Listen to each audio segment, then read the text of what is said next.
Hello guys, দেখো আমি pressure কুকারে কেক বানিয়েছি। তো দেখা যাক কেকটা কেমন হয়েছে। বন্ধ কর খোল খোল থাক বন্ধ করেছিল। দেখতে পাচ্ছ প্রেশার কুকারে কেক বানিয়েছি। কেকটা দেখতেই পাচ্ছ, আগের দিন একটা কেক বানিয়েছিলাম। দেখো গাইস, আর ভেতরে ছিল লবণ ছিল ভেতরে। আজকে কেকটা দেখো সুন্দর হয়েছে। আগের দিন কেকটা সুন্দর হয়েছিল।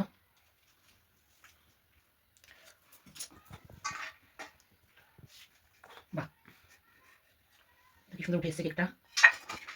আজকে একটু সুন্দর আমাকে দেখা একটু, আমার একটু দেখা একটু। তো সুন্দর তো রূপকে দেখবো, যদি একটু মুগ্ধ হয়ে দেখছিস? হ্যাঁ না আমার চেয়ে এই রূপ দেখতে হবে না।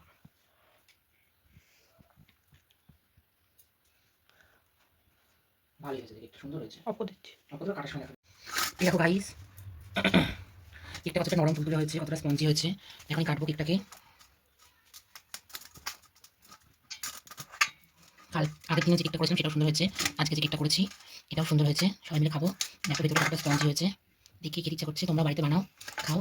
আমার কাছে সামান্য উপকরণই ছিল, যেমন ময়দা, গুঁড়ো দুধ, একটু ড্রাই ফ্রুটস আর বেকিং সোডা। বেকিং পাউডারটা ছিল না, ময়দা, ডিম